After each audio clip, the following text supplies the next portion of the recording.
Consent and Sexual Relationships is part of an empowerment series for self-advocates.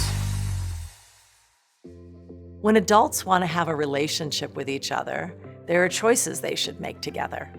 What kind of a relationship will it be? How often will they text? Will they kiss? Talking about these things can help both people feel good about the relationship. Adults can choose to be sexual with each other. For sexual activities to be okay, both people need to consent. Could that be okay for something that happened to you, but something that belongs to you? Consent is permission or agreement. We give consent for lots of things, but sometimes we say no. You are a sexual self-advocate when you speak up for what you want or don't want. It is not rude or mean for someone to say they don't want to do something. You can always say no to sex, no matter what. Even if you said yes once, you can still change your mind, and they should stop. People should ask you before they touch you, touch your things, or even move your wheelchair. And you should also ask for someone else's consent before you touch them or those things. Always ask the other person for consent, like this. Can I hold hands? Can I hug you? No, I don't want to be hugged. Okay. So, would you like to have sex? No, I will not like to have sex. Remember, they can say yes or no. If they don't say anything, that is a no. If they say okay, but don't really mean it, that is not consent. Real consent means they are excited to say yes. Some people can't give consent no matter what.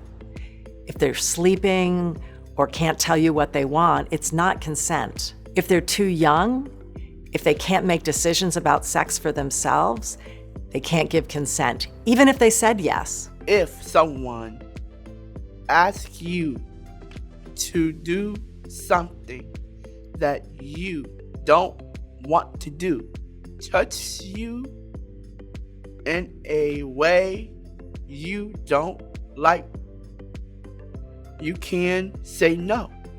Sometimes it's hard to say no.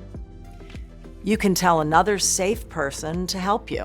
When someone says no to you, it may make you feel disappointed or mad, but they can say no even if you don't like it.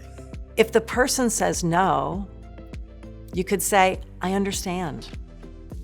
It's never okay to touch someone in a way that makes them feel bad, and you could get in a lot of trouble with the police. Remember, threatening and pressuring someone to have sex is never okay. It's okay to express that you're not interested. And don't worry about if you're gonna hurt someone's feelings. You don't have to be mean about it. You can say it kindly, or at least as kindly as you can think of. Sometimes you do have to hurt someone's feelings in order to make yourself feel more comfortable, and it's not always about the other person. You gotta put yourself first once in a while, too.